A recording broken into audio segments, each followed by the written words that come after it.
لله نحمده ونستعينه ونستغفره ونعوذ بالله من شرور أنفسنا ومن سيئات أعمالنا من يهده الله فلا مضل له ومن يضلل فلا هادي له أشهد أن لا إله إلا الله وحده لا شريك له وأشهد أن سيدنا محمدا عبده ورسوله أرسله بالهدى ودين الحق ليظهره على الدين كله ولو كره الكافرون. أما بعد نوينا التعلم والتعليم والتذكر والتذكير والنفع والانتفاع والإفادة والاستفادة والحث على التمسك بكتاب الله وسنة رسوله والدعاء إلى الهدى والدلالة على الخير ابتغاء وجه الله ومرضاته وقربه وثوابه سبحانه وتعالى. فقال رب اشرح لي صدري ويسر لي أمري واحلل عقدة من لساني يفقهوا قولي.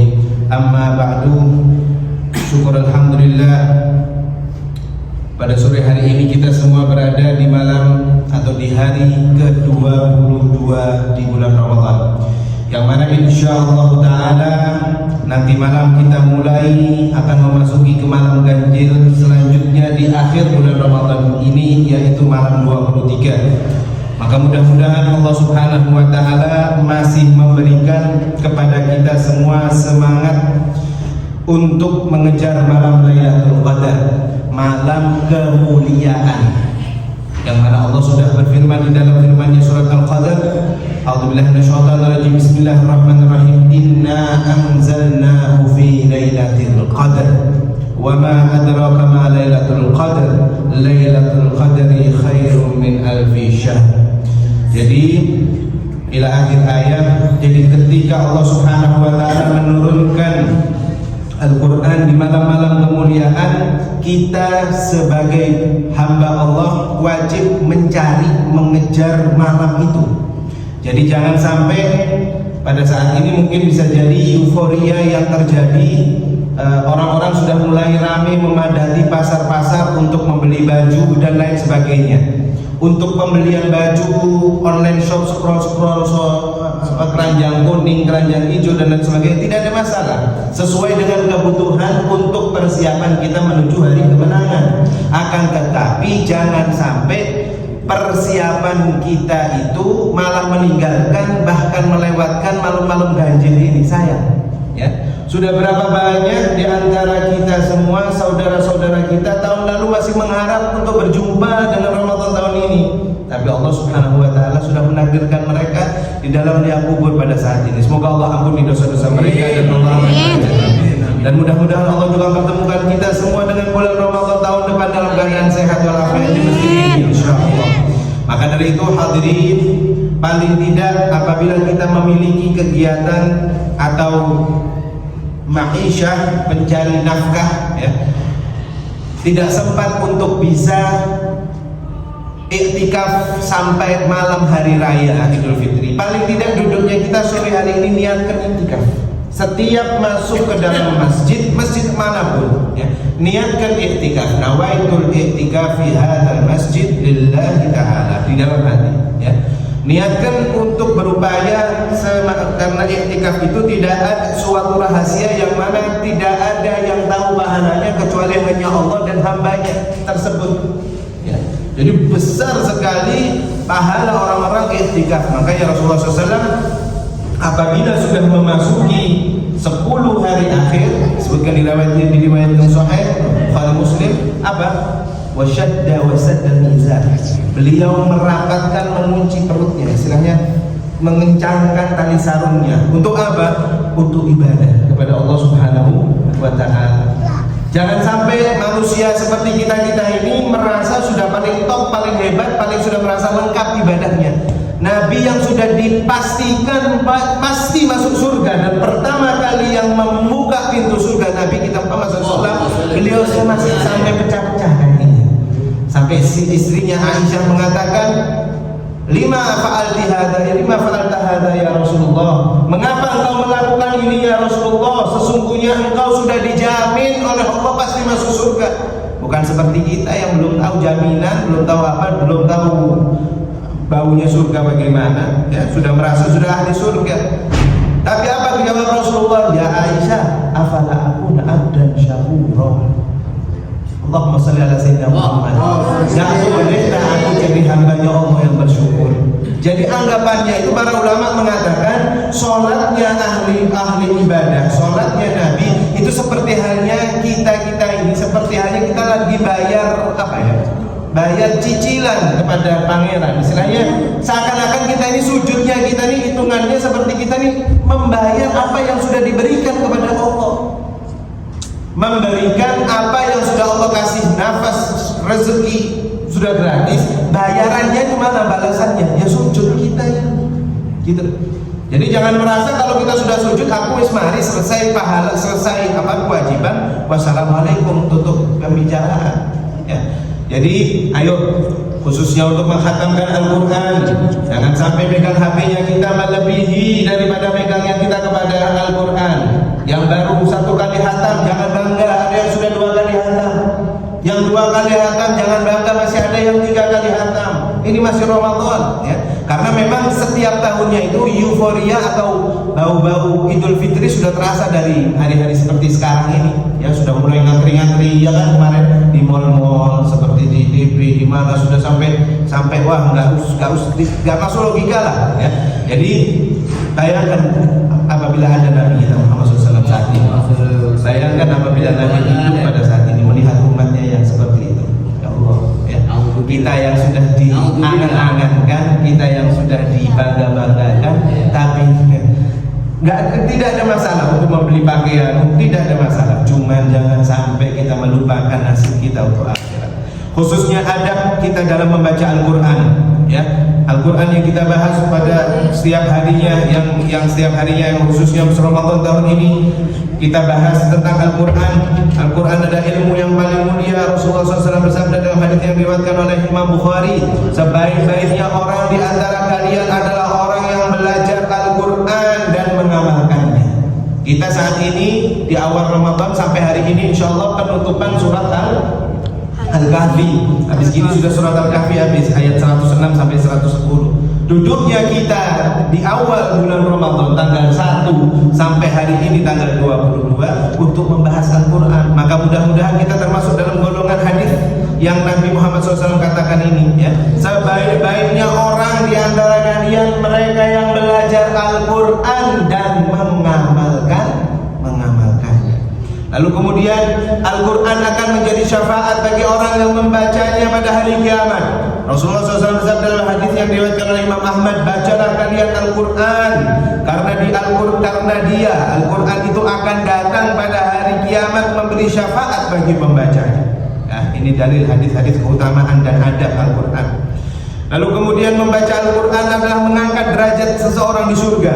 Diriwayatkan di dalam hadis yang sahih, Rasulullah SAW bersabda, dikatakan kepada orang yang membaca Al-Quran pada hari kiamat, bacalah, naikkan, tartilkanlah sebagaimana kamu mengangkat suaramu di dunia. Semakin cantik kamu mengaji, semakin tinggi kedudukanmu di hadapan Allah di hari kiamat. Makanya belajar Al-Quran itu jangan hanya belajar ngajinya saja, belajar untuk mengindahkan suaranya dengan suara yang indah. Hadis yang sahih, Rasulullah SAW bersabda dalam hadis Bukhari Muslim, Zayyinul Qur'ana bi aswatikum. Perindahlah membaca Al-Quran dengan suara kalian. Ustaz, suara saya jelek. Tapi kalau suaranya dengan jelek, indahkan ketika baca Al-Quran. Ya. Usahakan senikmat mungkin, seenak mungkin ketika membaca Al-Quran. Karena Nabi mengatakan seperti itu. Jangan ketika kita mendengar orang membaca Al-Quran, kita hanya mendengar dengan syahdu, mendengar dengan enak, nikmat, tapi kita tidak mau niru nikmatnya itu.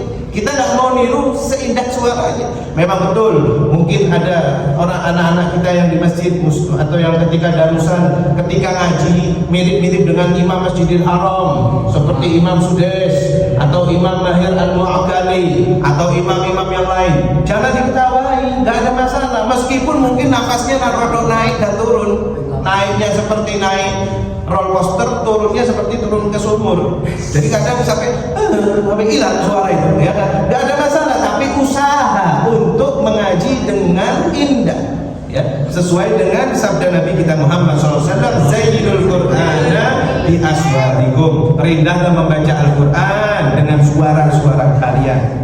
Kemudian hadis riwayat Imam Ahmad, ahli Al-Quran akan menjadi keluarganya Allah. Rasulullah bersabda bahwasannya Allah itu siapakah ya? Siapakah itu wahai Rasulullah? Para sahabat bertanya, lalu Rasulullah menjawab, keluarganya Allah adalah orang-orang yang ahli dalam Al-Quran. Mereka itu keluarga Allah dan orang-orang khususnya.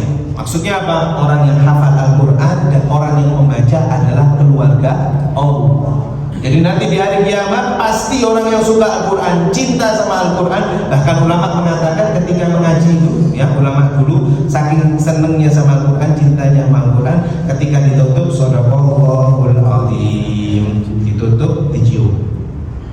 Itu masih level normalnya seperti itu. Ada lagi yang level derajatnya cinta sampai Al-Quran itu setiap setelah ngaji ditaruh di atas lemari, sebelum dia ditaruh di tempat yang tinggi di atas lemari, dikasih minyak wangi dulu. Shadaqallahul Azim, dicium, dicinta luar biasa. Al-Qurannya khusus buat dirinya di rumah untuk. Loh Ustaz, sekarang kan di HP ada, jangan sultan dulu, megang HP belum tentu lagi main app main sebagainya itu, sedangkan bisa jadi ngaji. Loh iya, tapi lihat momennya. Kalau memang lagi bangun sholat tarawih, lagi sholat tapi megang HP jawab WA, sama dengan sholatnya tidak sah. Betul, sekarang betul sekali kalau misalnya di Al-Quran itu ada aplikasi Al-Quran, tapi lebih indah apabila ada Al-Quran fisiknya. Ya, maka orang-orang ulama itu seperti itu, jadi dikasih minyak wangi dulu, setelah itu Shadaqallahul Azim dicium, ditaruh. Habis subuh ngaji lagi, habis maghrib ngaji lagi. Makanya hidupnya para ulama zaman dulu itu barokah. Ya, jangan sampai saat ini keberkahan ini sudah, makanya ada ulama mengatakan kalau ada satu keluarga, satu orang saja di dalam rumah seseorang itu tidak sholat, maka keberkahan sudah dicabut sama Allah. Nggak sholat tuh ini. Ada dalam satu rumah ada satu orang saja yang tidak sholat, keberkahan itu dicabut sama Allah. Mau nggak mau. Bahkan ada ulama yang lebih ekstrim lagi, lebih mengatakan jangankan nggak sholat, ada satu keluarga saja di dalam satu rumah nggak ngaji satu hari saja, keberkahan diambil sama Allah. Kerasa nanti tiba-tiba uangnya cepat habis, tiba-tiba dia ada masalah yang menimpa dan lain sebagainya. Nauzubillahi min dzalik. Maka dari itu banyak hadis-hadis yang mengatakan yang luar biasa yang sudah memberikan kita motivasi untuk mengaji Al-Quran. Ahli Al-Quran juga akan masuk ke surga bersama para malaikat yang mulia. Hadis yang disampaikan Bukhari Muslim, Rasulullah SAW bersabda bahwa orang yang pandai dalam Al-Quran itu akan bersama malaikat yang mulia, dan siapa saja yang membaca Al-Quran kalau tersendat-sendat bacanya, terbata-bata, mereka merasa berat, maka mereka akan mendapatkan 2 pahala. Paham maksudnya? Jadi ada orang yang sudah pandai tapi dia suka ngaji Al-Quran, maka nanti di dalam surga dia akan masuk bersama malaikat. Ada lagi orang gak pandai baca Al-Quran, dia masih ngajinya masih belum bisa, tapi dia usaha pengen tiap hari ngaji. Pahalanya 2 kali lipat daripada pahalanya orang yang pandai. Nah sekarang pertanyaannya, kalau ada orang yang pandai ngaji tapi dia tidak mau ngaji tiap hari, apa hukumannya? Apa pahalanya? Dia tidak dapat pahala. Orang yang tidak pandai tapi dia pengen ngaji, pahalanya dikasih double kok. Jangan, makanya itu, jangan merasa sudah pandai kemudian dia tidak mengaji Al-Quran. Satu ayat Al-Quran itu lebih mulia dari seluruh apa yang ada di muka bumi ini.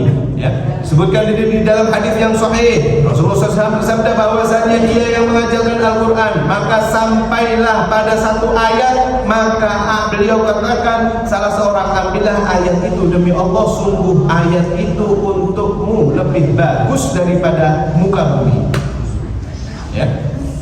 Lalu kemudian hadis yang diriwayatkan oleh Imam Muslim, 3 ayat yang dibaca dalam satu sholat itu lebih bagus dari 3 unta yang besar. Maksudnya apa? Pahalanya daripada sedekah 3 unta. 1 unta misalnya sekarang sapi berapa paling mahal? Paling mahal, jangan yang paling kecil, yang limosin, yang apa itu? 20 masih murah. 30. 25. Unta 3 kali lipatnya kan? Bisa jadi unta 50 atau 75 harganya. Ini sama dengan sedekah 3 unta sekaligus. Apa itu? Barang siapa yang membaca 3 ayat dalam sholat. Tuh, saking apa ya? Berarti sudah dapat berapa pahala unta kita semua ini, masyaallah. Ya, hadis riwayat Muslim, Rasulullah bersabda, siapa di antara kalian yang pulang ke keluarganya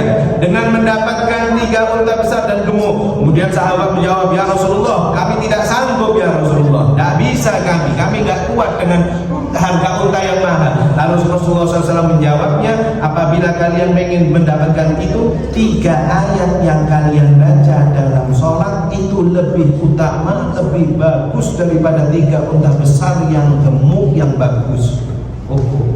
Berarti apa? Pahala yang mudah berapa ayat yang kita baca dalam sholat ya. Bahkan diriwayatkan di hadis yang saya lupa rawinya, barang siapa yang membaca surat Al-Ikhlas 3 kali, Bismillahirrahmanirrahim, setelah surat Al-Fatihah, Bismillahirrahmanirrahim, Allahu ahad, Allahu samad, lam yalid walam yulad, walam yakul lahu kufuwan ahad, 3 kali, maka dia sama dengan menghatamkan 1 kali Al-Quran. Bayangkan. Berarti apakah sudah cukup Ustaz? Tidak usah ngaji lagi. Wis bocor Al-Ikhlas ping 3 ketika sholat. Ya. Bukan seperti itu maksudnya. Jadi maksudnya kalau Anda masih ada waktu luang, sholat qabliyah ba'diyah, kalau ada surat yang Anda baca surat Al-Ikhlas, jangan baca sekali. Kalau bisa baca ping 3. Berarti sama dengan sholat Anda pahalanya itu seperti menghatamkan Al-Quran, tapi tidak menurunkan atau tidak setara dengan derajatnya orang yang benar-benar asli menghatamkan Al-Quran. Jangan lupa, ada membaca Al-Quran hendaknya suci dari hadas kecil dan besar, hendaknya menghadap ke kiblat ya di dalam membaca Al-Quran, menahan bacaan dengan tidak menguap atau maaf ya, HP. Hati-hati, HP jangan sampai ketika Al-Quran, HP di atas Al-Quran. Ini sering kejadian, sering sekali. Tegur orang-orang yang misalnya mengaji, apabila dia menaruh Al-Qurannya di bawah, kemudian HP-nya di atas. Hati-hati, haram. Apalagi menguap, kemudian menguapnya, angopnya itu ditutup Al-Quran. Coba siapa yang mau maju ke sini, saya angopi. Kira-kira terima enggak orang tuanya? Tidak terima, apalagi ini kalamullah, ini firman Allah diangopi, kemudian diangopi pakai Al-Quran. Naudzubillah. Kita diangopi aja nggak mau, nggak terima, mangkel. Ini ngangopi Al-Quran. Ya, itu berarti bukan akhlak, bukan adab. Ya, naudzubillah. Hendaknya ta'awudz dulu. Apabila ada jeda, ada yang ngajak ngomong, nggak apa-apa, berhenti dulu. Kemudian ketika membaca Al-Qurannya lagi dengan ucapan apa? A'udzubillahi minasyaitonirrajim. Ulangi dengan kalimat ta'awudz, a'udzubillahi minasyaitonirrajim. Ya. Lalu memakai baju yang bersih, bacanya yang khusyuk, berusaha memahami Al-Quran, berlindung kepada Allah dari godaan syaitan, dan luruskan hati ketika membaca Al-Quran. Allahumma arhamna bil Quran ya Rabbana. Baik, ma'asyiral hadirin, di perjumpaan kita sore hari ini ialah penutupan dari surat Al-Kahfi, yaitu di ayat 106, yang mana Allah Subhanahu wa taala berfirman di dalam firman-Nya di surat Al-Kahfi ini, a'udzubillahi minasyaitonirrajim. Dzalika jazaohum jahannam bima kafaru wattakhadhu ayati wa rusuli huzwa. Dzalika jazaohum, ya, demikianlah balasan mereka itu adalah neraka jahanam, bima kafaru, karena kekafiran mereka, wattakhadhu, dan karena mereka menjadikan ayat-ayatku, wa rusuli, dan rasul-rasulku, huzwa, sebagai bahan olok-olok. Jadi makna kafir di sini, ma'asyiral hadirin, para ulama menafsirkan ada 2. Kafir yang pertama adalah memang benar-benar orang-orang yang tidak menyembah Allah, kafir, kufrun. Kafir yang kedua adalah orang-orang yang tidak bersyukur kepada Allah.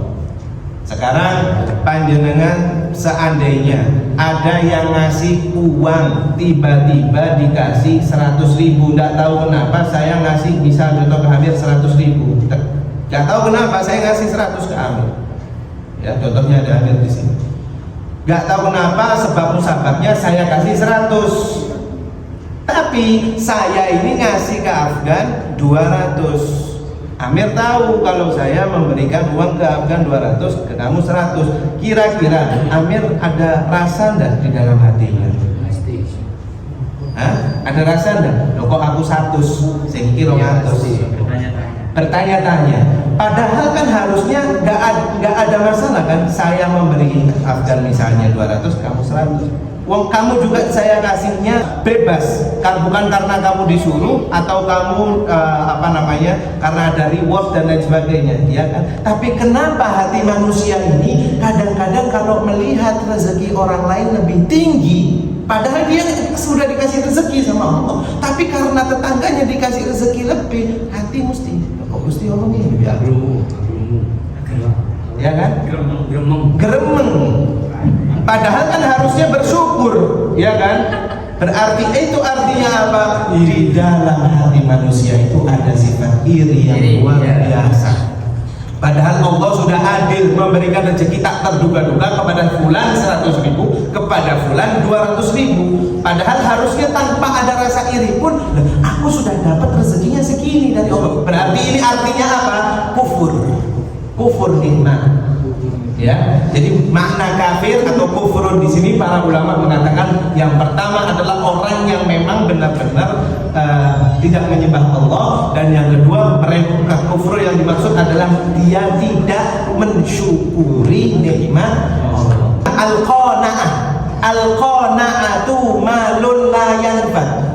Sifat qana'ah itu adalah harta yang nggak mungkin ada duanya. Maksudnya apa? Orang qana'ah mau dapat rezeki segini, tonggo, dulur, duwe rezeki apa? Wis gak ono hasute sama sekali. Mau sak duluran itu, maaf ya Bapak Ibu, Bapak-bapak semua di sini. Seandainya sesak saudara ini, ya sak saudara, ada kan orang tua yang misalnya ngasih rezeki ke kakaknya beda dengan ke adiknya, atau ke yang laki-laki berbeda dengan yang perempuan. Berarti apakah orang tua tersebut tidak adil? Saya mau tanya, apakah orang tua tersebut termasuk tidak adil? Belum tentu, karena bisa jadi yang orang tua yang memberikan anaknya itu celana dan sepatu baru, bisa jadi orang tua apabila memberikan harta itu kepada anaknya yang perempuan, bisa jadi anak yang perempuan tidak suka, makanya diberikan yang lebih feminim untuk yang perempuan. Berarti apa? Sifat adil itu tidak bisa diterka. Jadi laki-laki dibelikan sepatu, baju koko, baju ini, terus masa perempuan juga sama dibelikannya? Kan nggak mungkin. Ya. Seperti itu juga Allah Subhanahu wa Ta'ala memberikan rezeki kepada hamba. Ada yang hambanya yang ibadah kepada Allah dengan penuh ikhlas, tanpa ganjaran, tanpa meminta apapun, suka bersih-bersih masjid, suka membantu orang lain tanpa pamrih, tanpa riya, tanpa apapun. Allah ngasih rezeki lebih ke dia. Berarti apa Anda mau protes kepada Allah? Ya tidak bisa. Ibadahnya fulan lebih utama dari ibadahnya fulan. Maka dari itu rezeki yang dimaksud adalah rezeki yang berkah adalah kita tidak hasud kepada orang lain. Di dalam ayat ini para ahli tafsir mengatakan balasan yang demikian itu diakibatkan kekafiran mereka. Itu orang kafir ya, yang dimaksud di sini orang kafir. Dan utusan-utusan atau mukjizat-mukjizat yang dibawakan selalu menjadi bahan olok-olok. Mereka bukannya tidak percaya, tetapi mereka mengolok-olok. Seperti ceritanya Nabi Nuh alaihissalam. Ada yang ingat berapa tahun Nabi Nuh alaihissalam berdakwah kepada umatnya? Berapa tahun? 90 tahun. 90 tahun. Ada yang tahu? Ayo generasi Z ini ya, apa ini? Nanti ini mercon biroan memang emosi gede. Berapa tahun Nabi Nuh alaihissalam berdakwah? Hah? 99? 90? Ayo.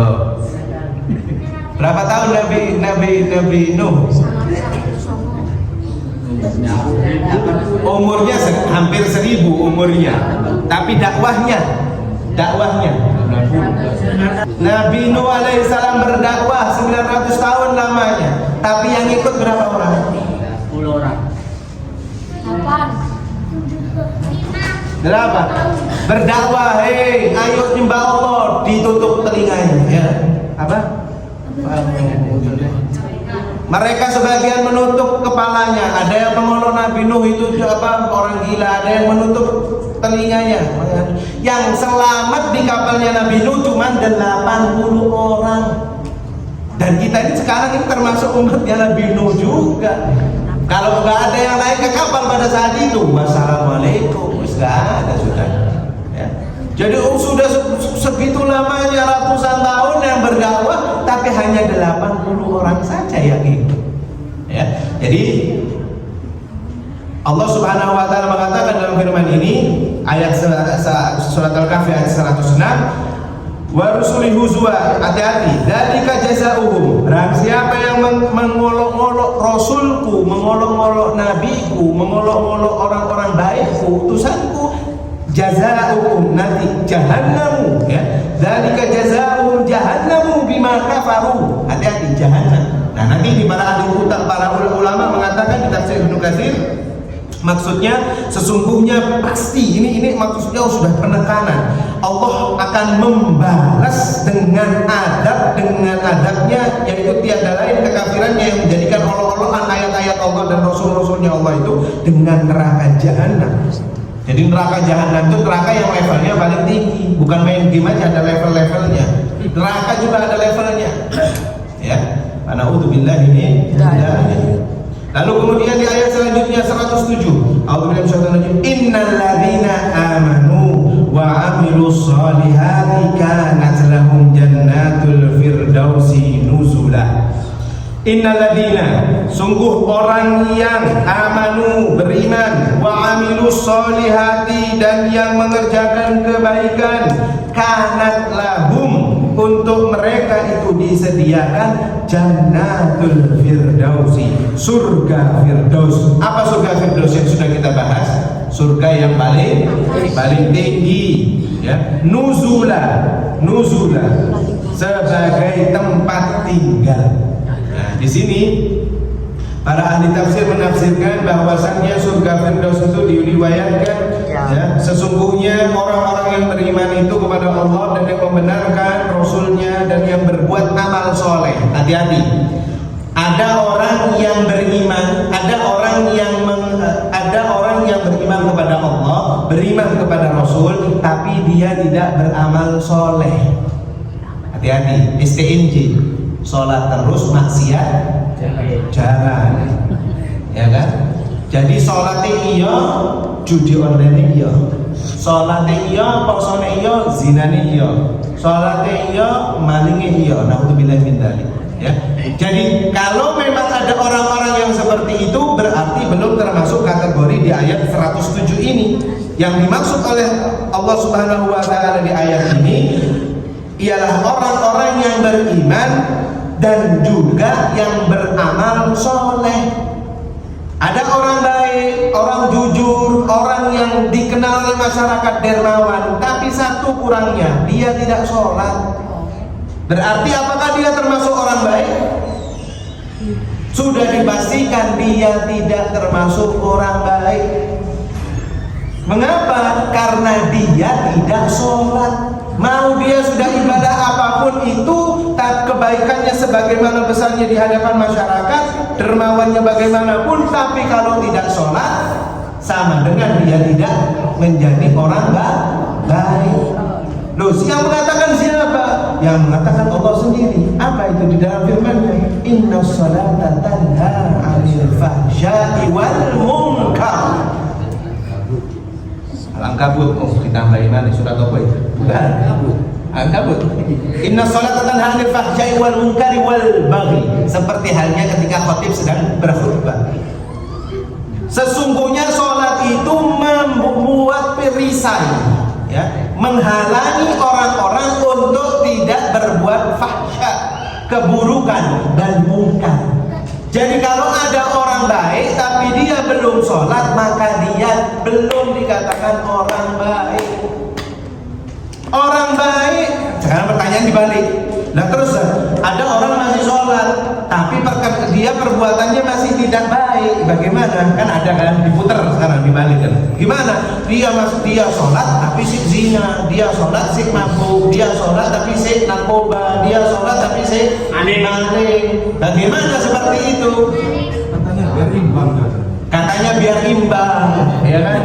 Kan dibuat pelesetan agama. Jadi ada kan ayat Allah sudah paham, kan di Al-Quran sudah ada orang-orang yang dengan logika saja menganggap ibadah itu yaitu kalau mau maksiat sih penting ono imbangan itu. Nah, ada salah besar hal itu ya. Berarti bagaimana?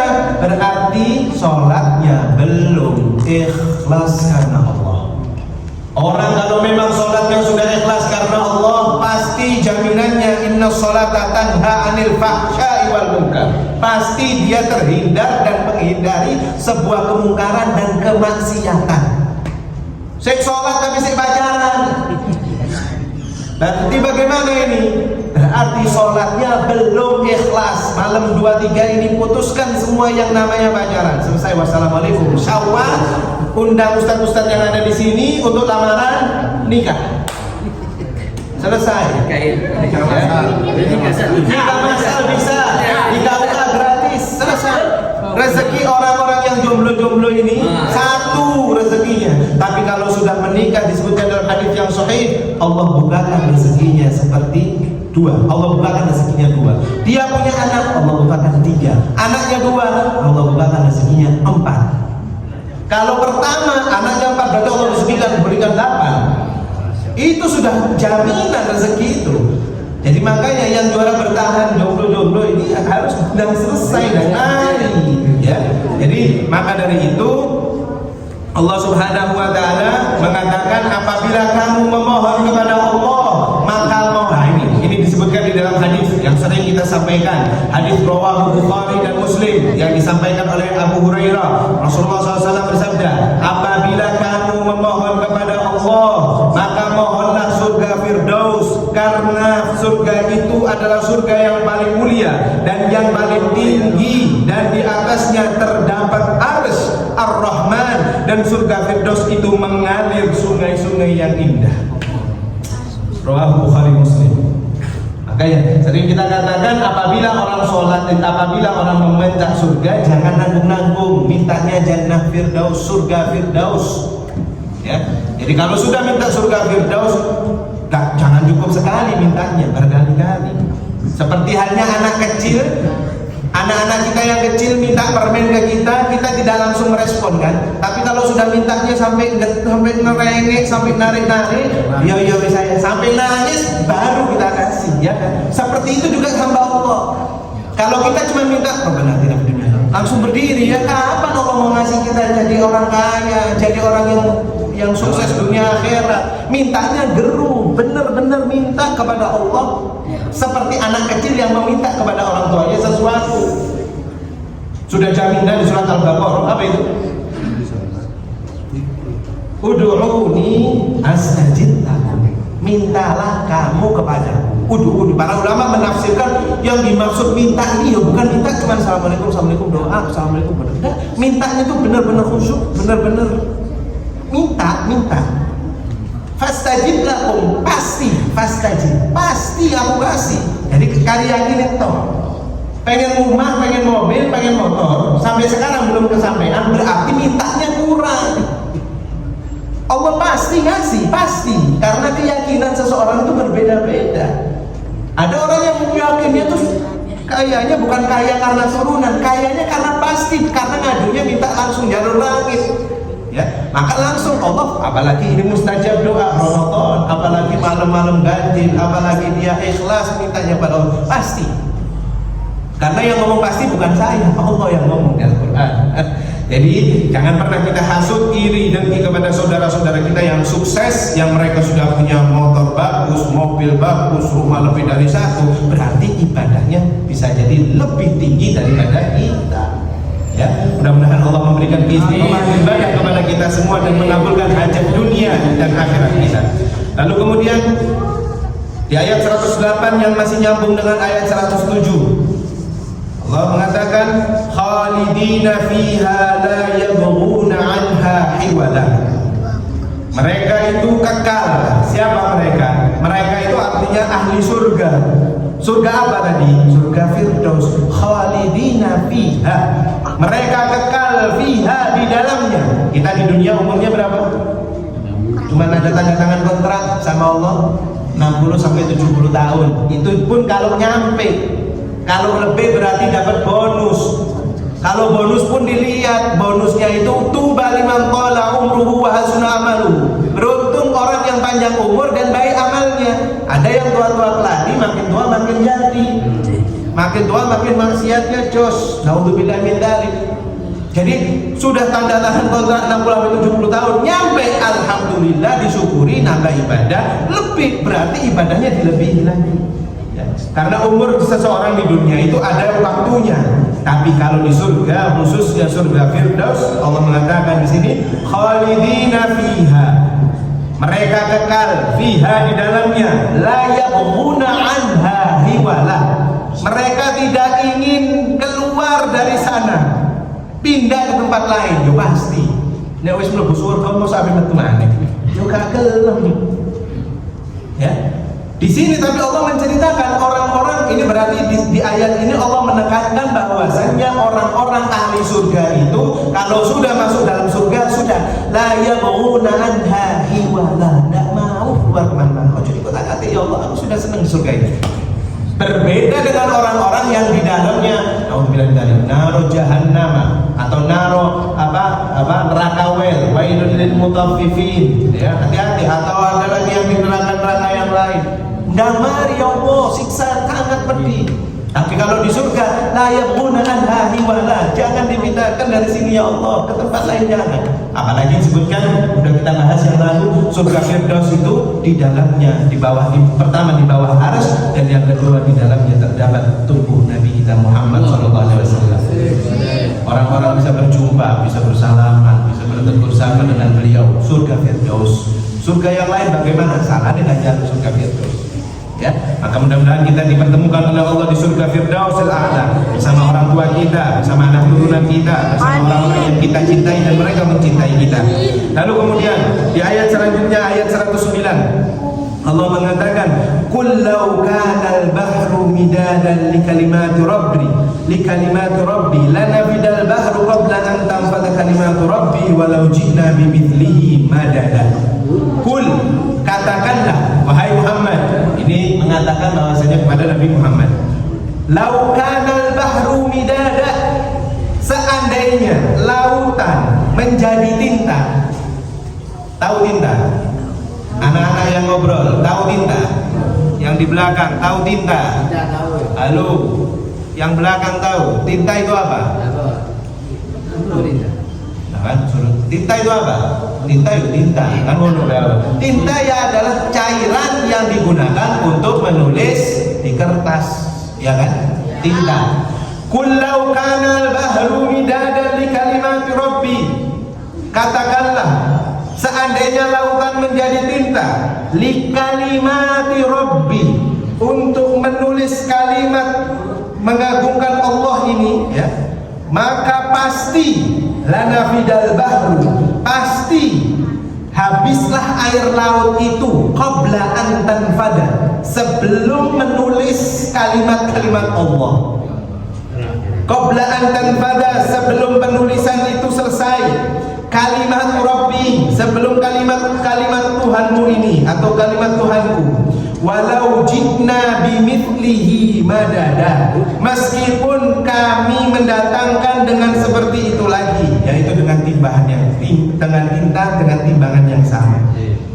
Jadi Allah Subhanahu wa taala memberikan ancaman kepada orang yang kafir yang mengatakan mereka itu bisa mengerti ilmunya Allah, ya. Padahal ilmu Allah itu tidak ada batasnya. Ilmu yang kita punya, ilmunya suami kepada istri, kepada anak, ilmunya orang tua kepada anaknya, ilmunya guru kepada muridnya, ilmunya para nabi kepada umatnya, tidak ada setitik pun daripada ilmunya Allah. Jadi jangan pernah merasa pintar, khususnya orang yang biasa ini, ya. Setan kan pintar masuk ke dalam hati manusia. Baru pertama kali tahajud, Allahu Akbar, Assalamualaikum, belum ada yang bangun malam, belum ada yang tahajud, seakan-akan dia sudah merasa sudah ahli surga. Wong surga, aku ahli tahajud. Padahal saya guru sepisah tahajud. Belum istiqomah sak bulan, belum istiqomah sak tahun. Tapi kadang setan itu masuknya itu pintar. nyusupnya itu pintar. Ya. Apalagi yang sudah mulai istiqomah sholat, istiqomah taubat, istiqomah puasa, kadang sudah merasa sudah menjadi, padahal semua itu tidak ada ilmu yang luar biasa, tidak ada setetes pun ya daripada ilmunya Allah. Bahkan ilmunya Allah disebutkan di sini, lautan seluruh bumi ini disuruh nulis untuk menuliskan ilmunya Allah, ditambahi tulisan, ditambahi lautan lagi dua bumi, maka tidak nutut, nggak mungkin. Ini kata Allah Subhanahu wa ta'ala. Lalu kul innama ana basyarum mithlukum yuha ilayya annama ilahukum ilahu wahid faman kana yarju liqa'a rabbih falya'mal 'amalan shalihan wa la yusyrik bi'ibadati rabbih ahada. Shadaqallahul 'azim. Kul, katakanlah ya Muhammad, innama ana basyarun, sungguh aku ya hanyalah manusia, mithlukum yuha, seperti kalian, yuha ilayya, yang telah menerima wahyu, annama ilahukum ilahu wahid, bahwa sesungguhnya Tuhan kalian adalah Tuhan yang esa. Faman kana yarju liqa'a rabbih, barang siapa yang mengharap bertemu dengan Tuhannya yaitu Allah di hari kiamat, falyamal amalan sholihan, maka hendaklah dia mengerjakan amal-amal yang soleh, wala yusyrik bi ibadati rabbih ahada. Kalau sudah beramal soleh, jangan syirik, jangan menduakan Allah, jangan mempersekutukan Allah untuk beribadah. Maka ma'asyiral hadirin, surat Al-Kahfi ini kalau bisa dirangkum ya, kalau bisa dirangkum luar biasa. Apa itu? Penjelasan tentang Ashabul Kahfi, sahabat 7 orang dengan 1 ekor anjing, ya enggak? Kemudian di surat Al-Kahfi ini ada apa lagi? Ada perjalanannya Nabi Musa dengan Khidir. Kemudian ada cerita apa lagi? Dzulqarnain, Ya'juj dan Ma'juj. Lalu kemudian yang orang kafir 2 itu Yahuza, iya, termasuk Yahuza. Terus kemudian apa lagi yang terakhir? Bahwasannya ilmu Allah sangatlah luas. Maka mudah-mudahan Allah Subhanahu wa ta'ala memberikan keberkahan kepada ilmu kita, sehingga kita bisa mempelajari Al-Quran dengan lebih baik lagi. Besok sudah tafsir apa? Tafsir surat Yasin ya.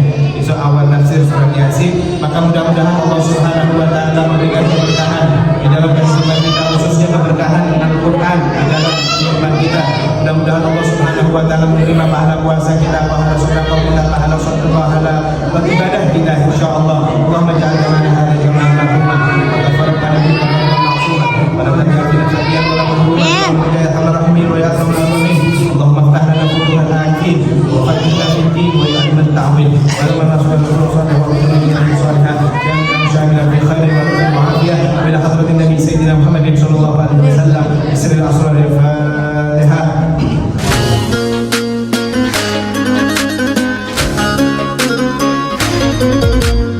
اليادي اليادي اليادي يما العباد